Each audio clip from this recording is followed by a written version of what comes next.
नमस्कार, KTV news में आपका स्वागत है। मैं हूं स्तुति और आइए एक नजर डालते हैं शहर की प्रमुख सुर्खियों पर।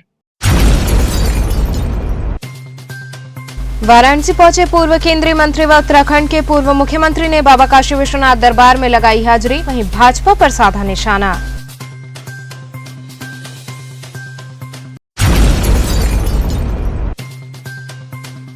दक्षिणी विधानसभा क्षेत्र में चुनाव के मद्देनजर चेकिंग के दौरान एक व्यक्ति के पास से लाखों रुपए हुए बरामद।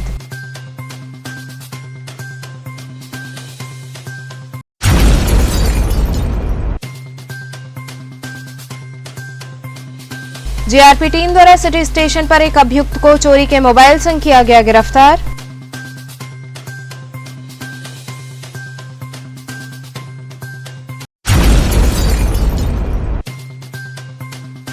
और 100 नंबर पर मिली गलत सूचना के चलते लंका थाने की पुलिस रही परेशान।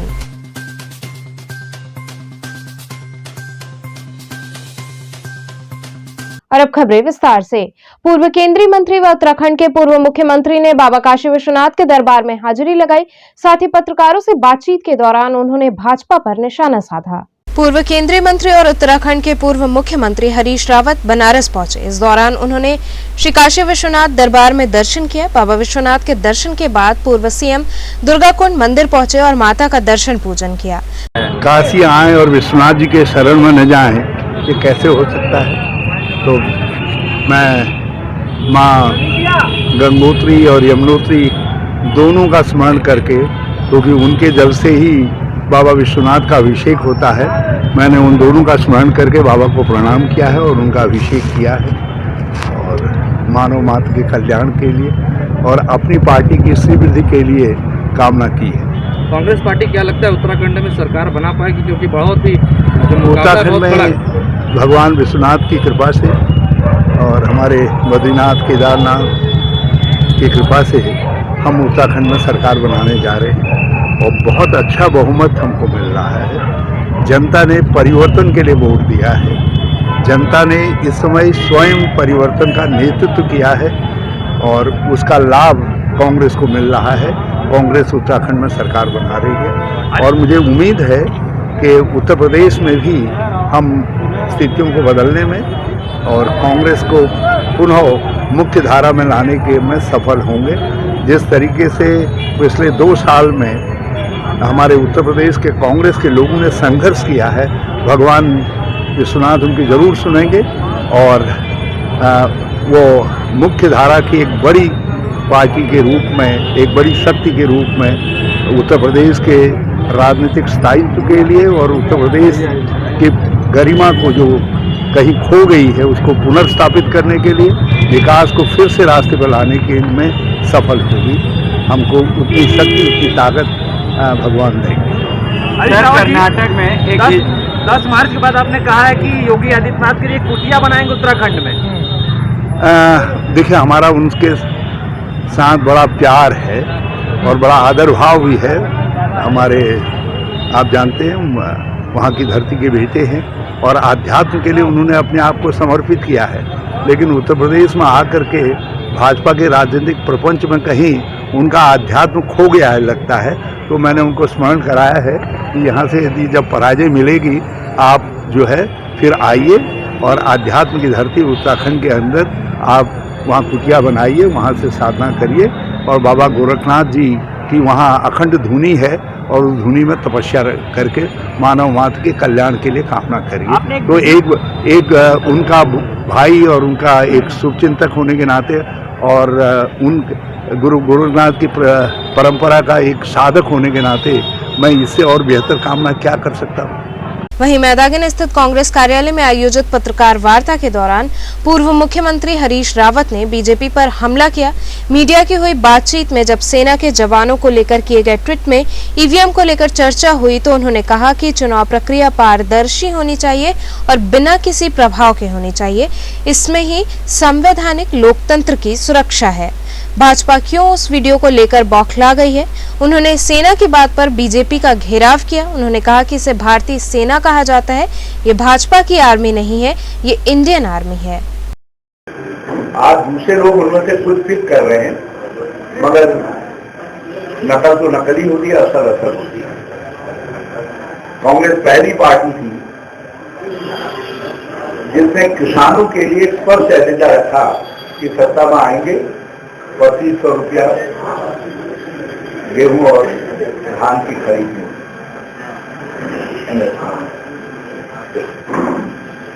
जिसने कहा कि गन्ने का खरीद मूल्य 400 रुपया,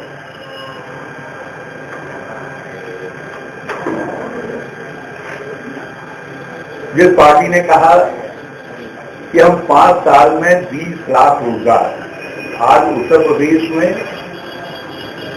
पहले तो पूरे देश में, दुनिया में सबसे बेरोजगारी भारत में है और भारत में सबसे ज्यादा बेरोजगारी प्रतिशत जो है या उत्तर प्रदेश में है या उत्तराखंड में है, जहां लाखों पद सरकारी खाली हो, तो आप अंदाज लगा सकते हैं कि नौजवानों के भविष्य को कितनी गंभीरता से लिया है। और हमने कहा हमारी सरकार रोजगार सृजक गवर्नमेंट होगी, 5 साल में 20 लाख रोजगार सृजित करेंगे। हम सत्ता में आते ही सरकार में खाली पड़े हुए पदों को भरेंगे। उत्तर प्रदेश कांग्रेस ये मंत्र है, ये भाष्य नहीं है, भाष्य तो अलग से है, पुस्तक उसके रूप में है। ये मंत्र हैं जिन मंत्रों को, जिनके चारों तरफ हमारे घोषणा पत्र से आर्थिक और सामाजिक वादे केंद्रित हैं। हमको मौका दें लोग और हम इस राज्य को एक अच्छा विकल्प देंगे। और क्योंकि उत्तर प्रदेश हमारा गौरव है, हम अलग भले ही हो गए, चूल्हा भाई का भले ही अलग हो गया हो, लेकिन वंशावली तो एक ही है। तो उत्तर प्रदेश के लिए हमारे दिल तो एक ही है। तो हमारा दिल कहता है कि उत्तर प्रदेश से हम प्रार्थना करें कि ये उधार का तिलक कब तक काम चलाओगे। दक्षिणी विधानसभा क्षेत्र में चुनाव के मद्देनजर चेकिंग के दौरान एक व्यक्ति के पास से लाखों रुपए नकद बरामद किया गया। राजनारायण सिंह मजिस्ट्रेट उड़नदस्ता द्वारा दक्षिणी विधानसभा क्षेत्र में टीम के साथ चेकिंग की जा रही थी। इसी दौरान दिलीप कुमार केसरी नामक व्यक्ति को 3,18,600 नगद रुपए के साथ पकड़ा गया। व्यक्ति से नगद के संदर्भ में कागजात मांगे गए, लेकिन वो कागजात उपलब्ध कराने में असमर्थ रहा, जिस पर कार्रवाई करते हुए नगद जब्त किया गया। हमारी टीम माननीय निर्वाचन आयुक्त और निर्वाचन आयोग के निर्देशानुसार 389 वाराणसी दक्षिणी के में जांच की प्रक्रिया में व्यस्त थी। उसी दौरान एक व्यक्ति ऐसा मिला जो लगभग 3,18,600 रुपए लिए जा रहा था, लगभग नहीं 3,18,600, और उससे वो पूछा गया कि किस काम से लिए जा रहे हैं, तो उसका वो स्पष्ट उत्तर नहीं दे पाया। न ही उसके पास उस संबंध में कोई साक्ष्य रहा कि हमारे किस काम से लिए क्या है। क्या सर किसी पार्टी से संलिप्त थे? नहीं, ये किसी पार्टी से संलिप्त तो नहीं बताया, बट वो बताया मैं बिजनेस करता हूँ। उसके पास कोई प्रमाण नहीं था और उसकी जब्ती की गई है और कोतवाली में प्रक्रिया पूरी की गई है। अभी हम लोग आरओ साहब के यहाँ जा रहे हैं और उसके बाद उसको हम पूछा गया। अमाउंट कितना रहा है सर? 3,18,600। कहाँ पे ये हुआ विशेषरगंज। जेआरपी टीम द्वारा सिटी स्टेशन पर एक अभियुक्त को चोरी के मोबाइल संग गिरफ्तार किया गया।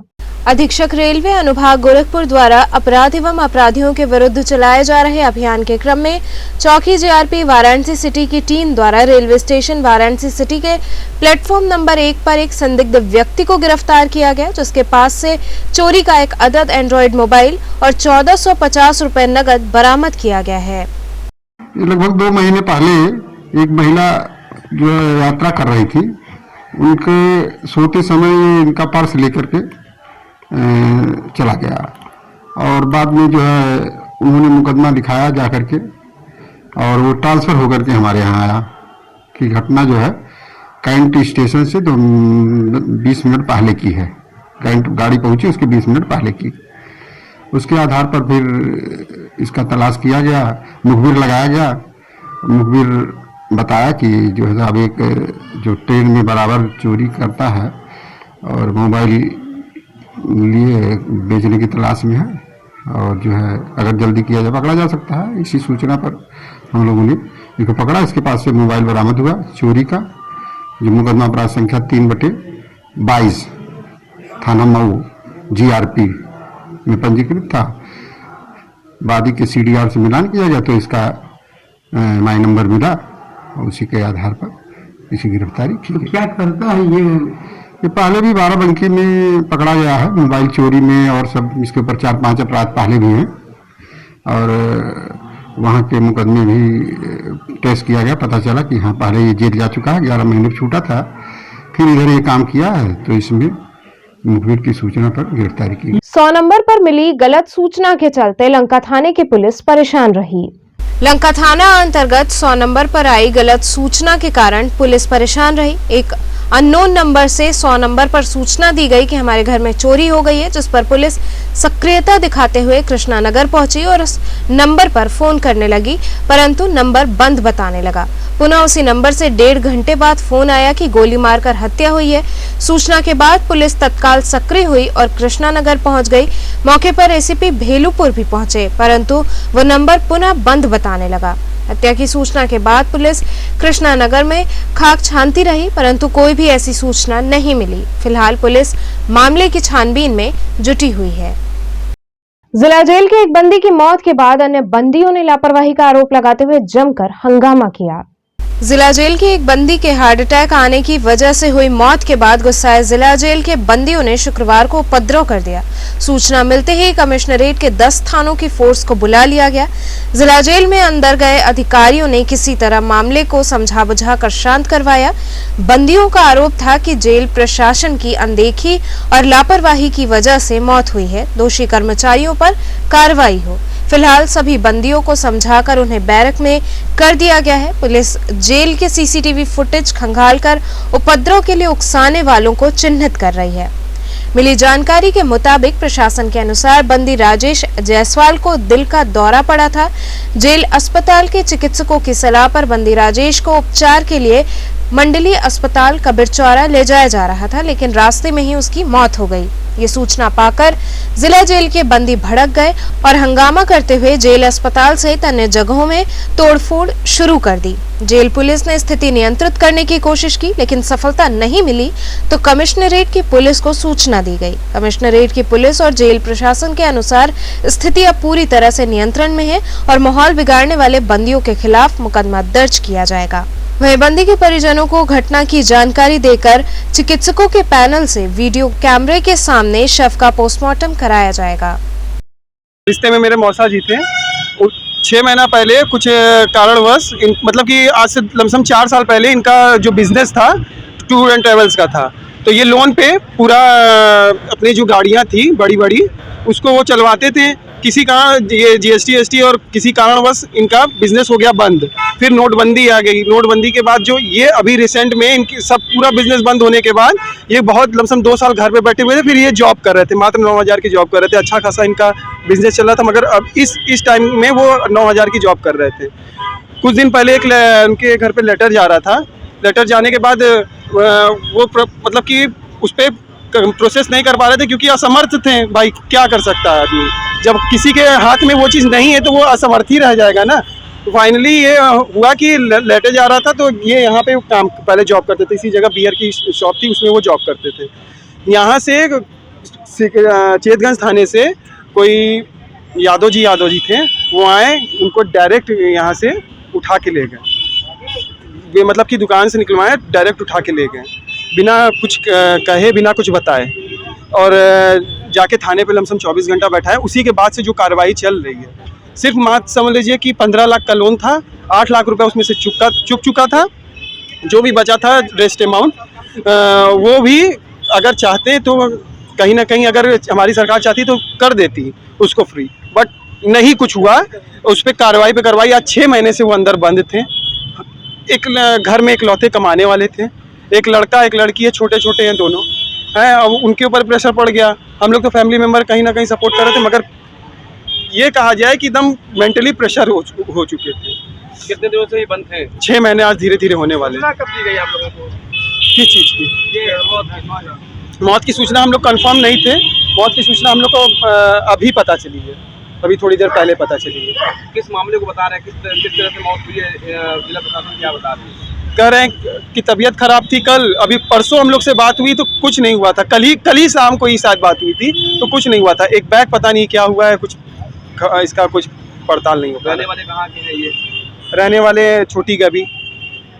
डिवाइन संस्कारशाला की ओर से शिवरात्रि महोत्सव का भव्य आयोजन हुआ। डिवाइन संस्कारशाला की ओर से महमूदगंज स्थित बालाजी उपवन में शिवरात्रि महोत्सव का आयोजन किया गया। यह आयोजन आजादी के अमृत महोत्सव के अंतर्गत हुआ, जिसमें बच्चों को योग का प्रशिक्षण दिया गया, साथ ही शिवरात्रि के आध्यात्मिक अर्थ को भी बताया गया। इस मौके पर बच्चों द्वारा नृत्य, संगीत, नाटक की प्रस्तुति की गई। इस मौके पर बड़ी संख्या में बच्चे, उनके परिजन व अन्य गणमान्य नागरिक मौजूद रहे। आज हम लोग महाशिवरात्रि का पर्व मना रहे हैं डिवाइन संस्कारशाला के बच्चों के साथ। तो क्या कर रही है, क्या उद्देश्य है इस कार्यक्रम में, क्या क्या होता है? इस कार्यक्रम में होता है, हम लोग शिव जी की जयंती मनाते हैं। शिव परमात्मा खुद धरा पे आकर के मनुष्य के संस्कारों का परिवर्तन करते हैं, जिससे हम कलयुगी दुनिया से सतयुगी दुनिया में जाने के काबिल बन जाते हैं। तो ऐसे ही हम लोग NGO चला रहे हैं जिसका नाम डिवाइन संस्कारशाला है। उसमें बच्चे आकर के अपना पढ़ना, लिखना, नाचना कुछ भी सीखते हैं। उन्हीं लोगों का परफॉर्मेंस है यहाँ पे नाचने गाने ड्रामा का।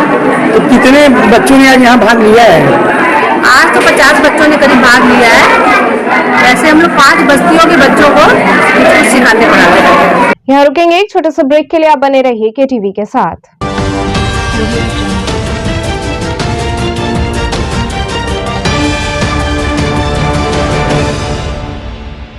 खबरों से जुड़े रहने के लिए हमारे चैनल KTV वाराणसी को सब्सक्राइब करें और लेटेस्ट अपडेट्स के लिए बेल आइकन को प्रेस करें।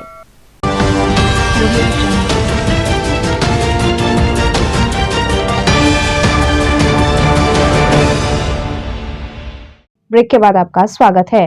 ऑल इंडिया तृणमूल कांग्रेस की ओर से पत्रकार वार्ता आयोजित की गई। ऑल इंडिया तृणमूल कांग्रेस की राष्ट्रीय समिति के सदस्य और उत्तर प्रदेश के संयोजक राजेशपति त्रिपाठी ने पत्रकारों से रूबरू होते हुए कहा कि पार्टी के सर्वोच्च नेता, नेशनल चेयरपर्सन और बंगाल की मुख्यमंत्री ममता बनर्जी के दिशा निर्देशों के अनुसार उत्तर प्रदेश में चल रहे विधानसभा चुनाव में TMC पार्टी, समाजवादी पार्टी और उसके गठबंधन के प्रत्याशियों का समर्थन कर रही है। उन्होंने कहा कि देश में सांप्रदायिक शक्तियों को परास्त करने और बढ़ती हुई महंगाई, बेरोजगारी और भ्रष्टाचार पर अंकुश लगाने तथा कानून और व्यवस्था को सुधारने के साथ साथ समाज में सांप्रदायिक सौहार्द बनाए रखने के लिए ही पार्टी ने यह निर्णय लिया है। तो आज प्रेस कॉन्फ्रेंस बुलाने का क्या उद्देश्य था? जैसा मैंने पूर्व में भी कहा है कि 25 अक्टूबर 2021 को हमने तृणमूल की सदस्यता सिलीगुड़ी में सुश्री ममता बनर्जी के नेतृत्व में हमने सदस्यता ग्रहण की और उनके आदेशानुसार उत्तर प्रदेश में हम लोगों ने समाजवादी पार्टी को बगैर किसी शर्त के समर्थन देने की घोषणा की। आज समाजवादी पार्टी के नेतागण, उनकी प्रत्याशी, ये लोग सारे लोग यहाँ आए थे और उनके साथ मिलके हम लोगों ने चर्चा की। हमारे कार्यकर्ता थे और प्रेस को ये बताया कि हम लोग अपनी पूरी ताकत समाजवादी पार्टी को चुनाव में जिताने में लगाएंगे। और ये लड़ाई जो है 2 विचारधाराओं की है।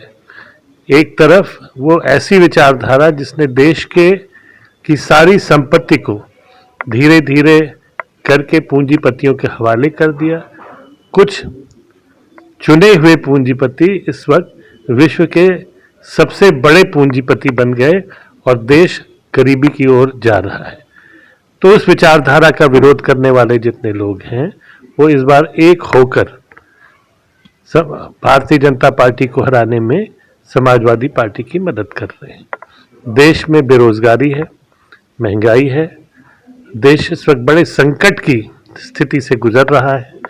हमारे बॉर्डर्स पे हमारे जिन लोगों की हिम्मत नहीं होती थी पिछले 40-50 साल में देखने की, वो लोग बॉर्डर्स की तरफ हमारे देश में घुसने का प्रयास कर रहे हैं, यहाँ अपने गांव बसा रहे हैं। ये सारी चीज़ केंद्र सरकार की कमजोरी को दिखाती है। हमें एक मजबूत भारत की आवश्यकता है।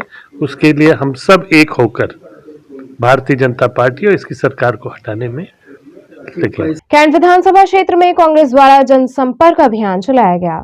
कैंट विधानसभा क्षेत्र में कांग्रेस द्वारा जनसंपर्क अभियान चलाया गया। इस दौरान कार्यकर्ताओं ने लोगों की समस्याएं सुनी तथा सरकार बनने पर उनके समाधान का आश्वासन भी दिया। कार्यकर्ताओं ने घर घर जाकर लोगों से संपर्क करते हुए कांग्रेस पार्टी को वोट देने की अपील की। जनसंपर्क के क्रम में कश्मीरीगंज स्थित राम जानकी मंदिर से लोगों से जनसंपर्क प्रारंभ किया गया, जो खुजवान राम मंदिर, कश्मीरीगंज चौक, संकुलधारा, गांधी चबूतरा की रहिया तक हुआ। जनसंपर्क के दौरान सैकड़ों की संख्या में कांग्रेस कार्यकर्ता मौजूद रहे। जनसंपर्क चल रहा है, क्या है चुनाव, वैसे जनसंपर्क चल रहा है। आप लोग देख रहे हैं कि जनसंपर्क में किस तरह का उत्साह है, आपके सबके सामने है। और जनता जिस तरह बदलाव चाहती है कैंट विधानसभा में, वो भी आपके सामने दिखाई परिलक्षित हो रहा है। और हमें पूरा विश्वास है कि इस बार बदलाव होगा। कैंट में तो बदलाव क्षेत्र में घूम रहे, किस तरह की समस्याएं निकल के आ रही है अभी तक? चारों तरफ समस्या ही समस्या है। 35 साल में यहाँ कुछ हुआ क्या? व्यापारी अपने व्यापार से परेशान है। खरंजा, सड़क, नाली, सीवर सब बुरे दशा में है। देख के कष्ट हो रहा है लोगों की मुसीबतों को। लोग अपने विधायक को पहचानते नहीं है, जानते नहीं है, लोगों ने उसे देखा नहीं है, क्षेत्र में कभी आता नहीं है। और यदि उससे कोई समस्या कहे तो वो फोन उठाता ही नहीं है। ये सब छोटी भी समस्याएं हैं, बड़ी भी समस्याएं हैं, और देश और प्रदेश स्तर की भी समस्याएं हैं। सरकार बनने के बाद किस तरह से इसको हल किया जाएगा, इस समस्याओं को? अरे ये सब समस्याएं सामान्य समस्या है। हल करने वाले आदमी के लिए कुछ भी नहीं है, और न हल करने वाले आदमी के लिए जो फोन नहीं उठाएगा उसके लिए समस्या ही समस्या है। सेठ एमआर जयपुरिया स्कूल्स बनारस द्वारा लर्निंग गैप को पूरा करने हेतु ब्रिज कोर्स तैयार किया गया है। सेठ एमआर जयपुरिया स्कूल बनारस के पड़ाव व बाबतपुर दोनों ही कैंपस में नए सत्र 2022-23 हेतु प्रवेश प्रारंभ कर दिया गया है। सीबीएसई से मान्यता प्राप्त इन दोनों विद्यालयों में नर्सरी से लेकर कक्षा 12 तक की शिक्षा प्रदान की जाती है। बाबतपुर कैंपस में कक्षा 5 से 12 तक के छात्र छात्राओं हेतु अलग अलग हॉस्टल सुविधा भी उपलब्ध है। सेठ एमआर जयपुरिया स्कूल बनारस के चेयरमैन दीपक बजाज ने बताया कि कोविड महामारी के प्रभाव को देखते हुए विद्यालय प्रबंधन ने छात्र छात्राओं की बेहतरी के लिए अनेक कदम उठाए हैं और व्यवस्था में आवश्यक बदलाव भी किए हैं। उन्होंने बताया कि स्कूल समूह ने अपने पाठ्यक्रम व गतिविधियों में जरूरी बदलाव करते हुए लर्निंग गैप को पूरा करने के लिए ब्रिज कोर्स तैयार किया है। प्रबंध निदेशक मनोज बजाज ने बताया कि महामारी के आर्थिक प्रभाव को देखते हुए सीमित संख्या में नए प्रवेश पर से प्रवेश शुल्क को समाप्त किया गया है। साथ ही उच्च शिक्षा, ओलंपियाड, संगीत, खेलकूद एवं अन्य गतिविधियों में विश्व स्तरीय शिक्षण और प्रशिक्षण देने के लिए राष्ट्रीय व अंतर्राष्ट्रीय गठबंधन किए गए हैं। आज की प्रेस कॉन्फ्रेंस का मुख्य उद्देश्य हमारे दोनों ही कैंपस सेठ एमआर जयपुरिया स्कूल्स बनारस के पड़ाव और बाबतपुर दोनों ही कैंपसेस में नए सत्र का प्रवेश प्रारंभ हो गया है। साथ ही साथ कोविड को देखते हुए हम लोगों ने ये निर्णय लिया है कि लगभग 150 की संख्या में दोनों ही कैंपस जो है बिना प्रवेश शुल्क लिए प्रवेश देंगे। क्या क्या सुविधाएं देंगे आप? देखिए, जैसे कि सेठ एमआर जयपुरिया स्कूल्स का मानना है कि बच्चों का सर्वांगीण विकास एकेडमिक एक्टिविटी व संस्कारों के राइट सामंजस्य से हो सकता है। जयपुरिया स्कूल इसके लिए कित संकल्पित है। हम लोग हर वर्ष कुछ नया करते रहते हैं। इस वर्ष हम लोग एक इंडोर शूटिंग रेंज लेकर के आए हैं। साथ ही साथ 3 साइंस लैब हम लोगों ने नए प्रारंभ किए हैं। एक रोबोटिक लैब जो कि बहुत ही अत्याधुनिक रोबोटिक लैब है, और जब एआई का समय आ रहा है तो निश्चित रूप से रोबोटिक लर्निंग बच्चों के लिए जरूरी है। हम लोग वो नया लेकर के आए हैं। साथ ही साथ शंकर एहसान लोहे साहब की कंपनी टोरेंस है, उनके द्वारा हमारे साथ एग्रीमेंट हुआ है, और हम लोग संगीत के 3 विशेष कक्ष जिसमें गिटार, पियानो, ड्रम की शिक्षा बच्चे बिना घर से अपना इंस्ट्रूमेंट लाए स्कूल में सीख सकेंगे। कम से कम जब बच्चा पढ़ करके निकलेगा तो एक वाद्य यंत्र बजाने का गुण उसमें अपने आप आएगा। साथ ही साथ आपको मैं ये भी बता दूं कि इसके लिए विद्यालय कोई भी अतिरिक्त शुल्क नहीं चार्ज कर रहा है। जयपुरिया स्कूल बनारस का मानना है कि हम अभिभावक से कोई भी एक्टिविटी के नाम पे अलग शुल्क चार्ज नहीं करते हैं। साथ ही साथ जो विश्व स्तरीय कैंपस में सुविधाएं हैं, अगर इसके आसपास भी किसी विद्यालय का फीस चार्ट आप उठा करके देखेंगे तो हमारा फीस चार्ट लगभग आधे के आसपास है। हमारा मुख्य उद्देश्य यह है कि एक मध्यम वर्गीय परिवार भी अपने बच्चे को उच्च शिक्षा। बसपा के शहर दक्षिणी के कार्यालय का भव्य उद्घाटन हुआ। शहर दक्षिणी के बसपा प्रत्याशी दिनेश कसौधन के कार्यालय का उद्घाटन काशीपुरा क्षेत्र में भव्य रूप से किया गया, जिसमें कार्यकर्ताओं व प्रत्याशी दिनेश कसौधन ने अपने विचारों से लोगों को अवगत कराया। इस मौके पर बड़ी संख्या में कार्यकर्ता उपस्थित रहे। आज बनास शहर में 8 विधायक देने वाली भाजपा मेरे टिकट से बेचैन है। आज वो गली गली में अगर विधायक निधि से कार्य हुआ होता तो ये हाउस टैक्स, वाटर टैक्स, बिजली का जो इतनी ज्यादा समस्या है, गलियों में आप रोड पे देखेंगे उसको चमका दिया गया है। लेकिन आप गली जाइए, भैरवनाथ जाइए, भूत भैरव जाइए, काल भैरव जाइए, और आप अगर नहा धो के जा रहे हैं तो आपके कपड़े अशुद्ध हो जाएंगे। क्या यही विकास है? हमको विकास खाली सड़क बने नहीं, मैं भी कोरिया घूम रहा था, वह सड़क बना नहीं, लेकिन शिलान्यास पर लग गए। तो ऐसा विकास नहीं चाहिए। विकास हमको जो मान्य बहन जी करती है वो चाहिए। चाहे हमारा सरकार आती है तो सबसे पहले क्या होगा आपका? सरकार आएगी तो मान्य बहन जी पहले कैबिनेट में ये पास किया जाएगा कि जो कोरोना काल के अंतर्गत हाउस टैक्स, वाटर से और बिजली की जनता कराह झेल रही है, उसको अविलंब सरचार्ज और आधा करके जमा करने की कोशिश की जाएगी। उत्तर प्रदेश किसान कांग्रेस के प्रदेश प्रवक्ता संजय चौबे पत्रकारों से रूबरू हुए। उत्तर प्रदेश किसान कांग्रेस के प्रदेश प्रवक्ता संजय चौबे ने कहा कि 2017-18 तथा 18-19 में उत्तर प्रदेश पावर कॉर्पोरेशन द्वारा खरीदी गई बिजली के आंकड़ों को देखा जाए तो खपत में भारी कमी आई, जिसके परिणाम स्वरूप उत्तर प्रदेश पावर कॉर्पोरेशन ने निजी कंपनियों से बिजली की खरीद में कमी कर दिया। इससे पता चलता है कि निजी कंपनियों से बिजली खरीदारी में खरीद के करार की कोई बाध्यता नहीं थी। इसमें कम या ज्यादा की खरीद की जा सकती थी। उन्होंने कहा कि योगी सरकार बताए कि 2017-18 की अपेक्षा 18-19 में किन वजहों से सस्ती कंपनियों से बिजली कम खरीदी गई। सस्ती कंपनियों की बिजली छोड़ के आरटीआई में ऐसा मामला आया है, हमने देखा है कि महंगी कंपनियों की बिजली खरीदी गई। उदाहरण स्वरूप एनटीपीसी से 17-18 में ज्यादा बिजली खरीदी गई, 18-19 में कम खरीदी गई। जबकि एनटीपीसी का उत्पादन बढ़ा था, 264 बिलियन यूनिट से 274 बिलियन यूनिट हो गया उसका जो है। अब इसके अलावा उत्तर प्रदेश जल विद्युत निगम लिमिटेड से 17-18 में 1294 बिलियन यूनिट इन्होंने खरीदा और आके इसमें 989 खरीदा, जबकि उसका उत्पादन 1194 हुआ था 18-19 में। आज जल विद्युत निगम लिमिटेड सबसे सस्ती बिजली देता है, मात्र 76 पैसे प्रति यूनिट। एनटीपीसी 3.5 रुपया देता है। इधर का छोड़ के जब इन्होंने दूसरे से खरीदा तो 4-6 कंपनियां ऐसा थी कि उनकी बिजली इनसे महंगी थी, लेकिन कुछ कंपनियां ऐसी थी जिसकी बिजली बहुत ज्यादा थी। तो जिसमें एईपीएल, बीईपीएल, ललितपुर, इन सबों की 958 से लेकर 1137 तक दाम था। अब कुछ का दाम था 4.5 से लेकर 5.5 वगैरह इस तरह से था, क्योंकि आपको रिकॉर्ड मैंने सौंपा हुआ है। ये सारे खुलासे आरटीआई में हुए। तो हमारी ये मांग थी कि बिजली सस्ती कंपनी की क्यों छोड़ी जा रही है, इसकी सरकार कोई जांच तो कराए, कारण तो बताए जनता का, उपभोक्ता जनता है उसको बताना तो चाहिए। अगर सरकार नहीं बताती है तो नैतिकता के आधार पे ऊर्जा मंत्री जी को इस्तीफा दे देना चाहिए और प्रधानमंत्री जी को कोई जांच स्थापित करनी चाहिए, जिससे दूध का दूध पानी का पानी हो जाए। कि एनटीपीसी सरकारी कंपनी है, उसका उत्पादन ज्यादा होता है, फिर भी गत वर्ष की अपेक्षा 18-19 में उससे बिजली क्यों कम खरीदी जाती है? क्या कारण थे? क्या इन्होंने पैसा नहीं दिया था? तो महंगी को पैसा दे सकते, सस्ती को पैसा क्यों नहीं दे रहे?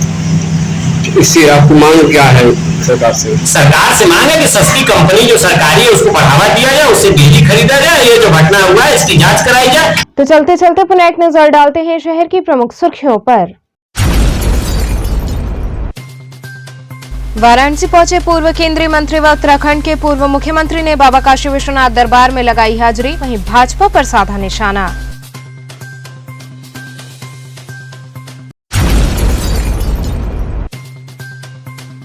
दक्षिणी विधानसभा क्षेत्र में चुनाव के मद्देनजर चेकिंग के दौरान एक व्यक्ति के पास से लाखों रुपए हुए बरामद।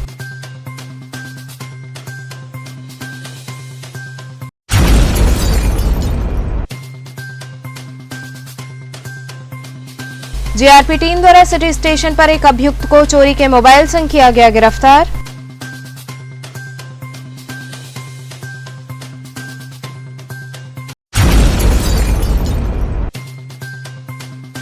और 100 नंबर पर मिली गलत सूचना के चलते लंका थाने की पुलिस रही परेशान।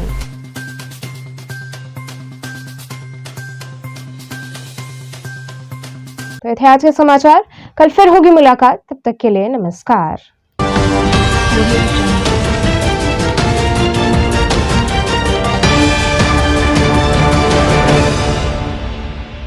खबरों से जुड़े रहने के लिए हमारे चैनल KTV वाराणसी को सब्सक्राइब करें और लेटेस्ट अपडेट्स के लिए बेल आइकन को प्रेस करें।